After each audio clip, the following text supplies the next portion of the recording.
Hey everybody, MK here, and thanks for tuning in to our AHRC marathon training vlog. Please subscribe so you don't miss a single episode of our daily running and fitness tips.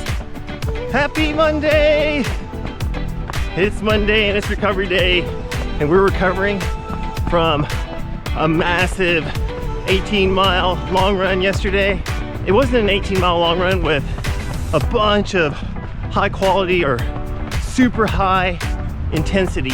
However, it was the tail end of a 2-day back-to-back hard days of a 10K time trial and 11 miles on Saturday, followed by the tough 18-mile long run yesterday. So definitely feeling it. Legs are a little tight. More than that, I'm pretty fatigued. On Saturday night, I had a plumbing emergency and had to wait for the plumber, and he didn't finish until midnight, so I barely got any sleep. The kid said that I conked out early in the evening. I was snoring so loud. I was so tired. After the recovery run this morning, I was feeling a lot better, but now I feel like poo-poo again. Hopefully the second shakeout will help me to feel better again.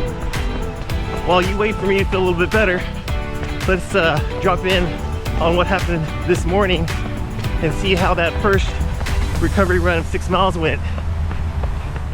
It's so dark.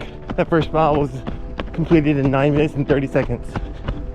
All right, that's the second mile in 9:11. Okay, that's the third mile at 9:03. All right, that's mile 4 in 8:51. It's getting a little bit brighter. The legs are loosening up quite a bit now. Okay, that's mile 5 in 8:56. I think I tweaked my ab a little bit again. This morning we were running, it was pitch dark, and a giant rat the size of my arm ran out in front of us and I jumped. Oh man, it startled me.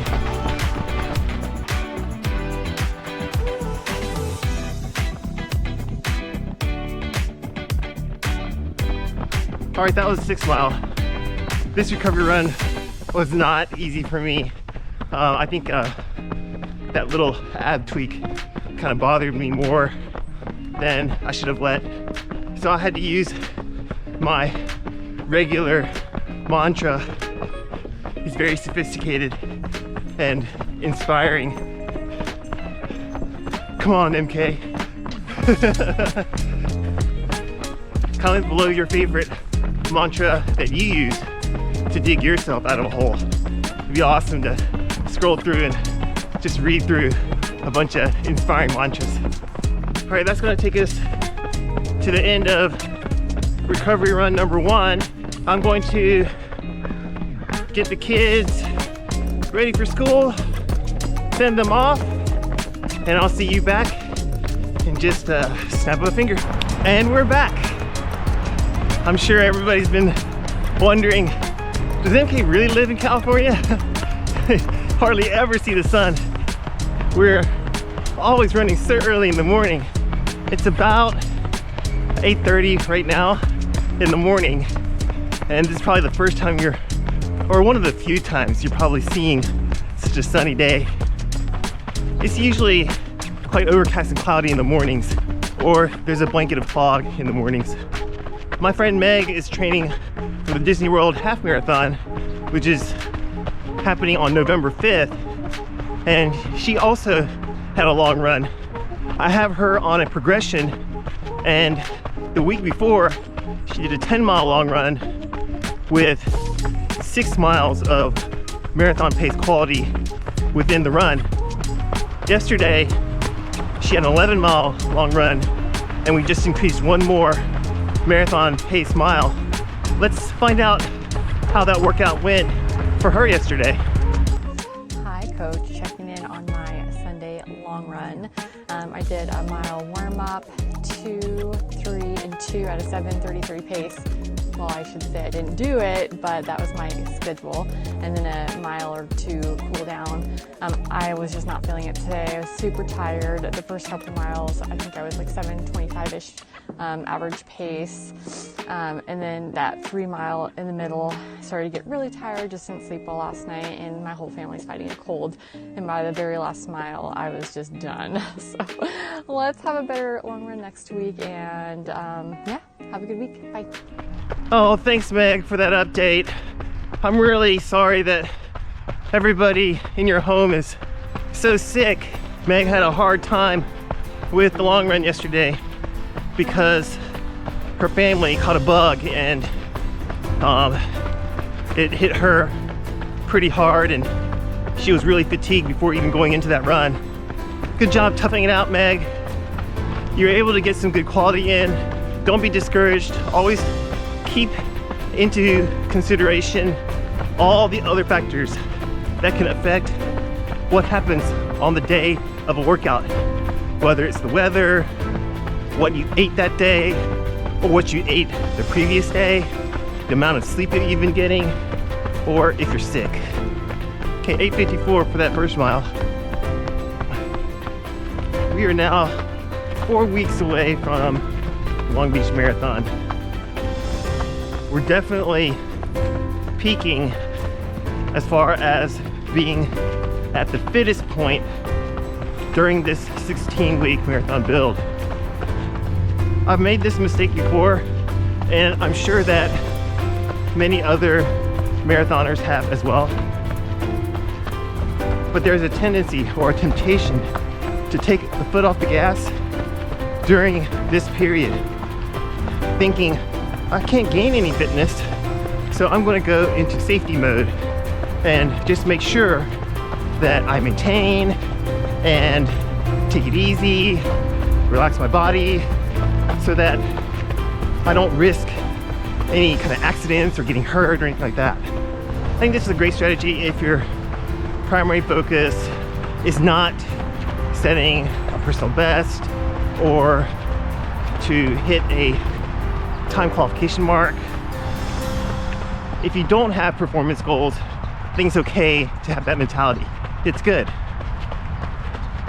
However, if you do have a performance goal and you've been training for that goal and you've planned out those workouts to incorporate VDOT calculations and weekly progressions and calculated volume and average paces, if you went through all that trouble and went through all that work and planning, then don't take your foot off the gas now.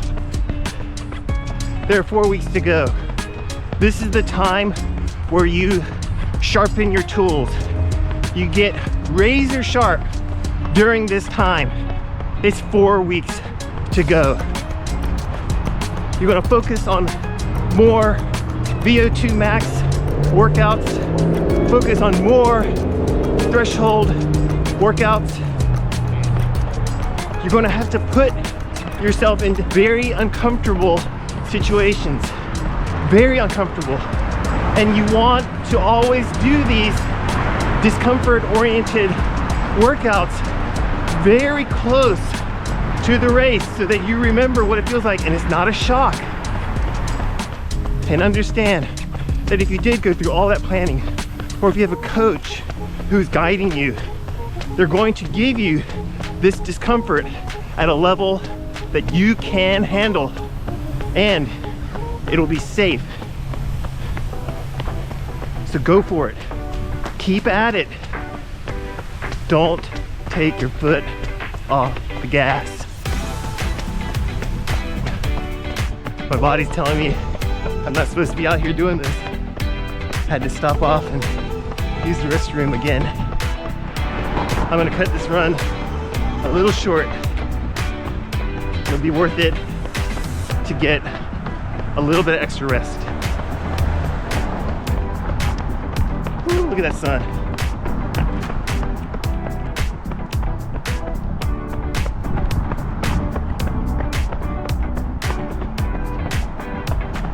Be sure to comment below any questions that you have as you draw near to your marathon race, or if you're just starting up your training and you have some questions, drop them below and I'll get right back to you. AHRC hit a giant milestone and we made our goal of 4,000 viewing hours. We did it. It only took 6 months. Most of those viewing hours came in the last 4 months. Really appreciate everybody supporting us and running along with us all this way in the last 4 months. If you have any running friends who need some motivation or who really enjoy learning about running and improving their own running, please ask them to subscribe. Help us out, because we really need to get to 1,000 subscriptions, and that's our last milestone. Thanks a bunch. Have a great day, and of course, a meaningful run. We'll see you in the next one.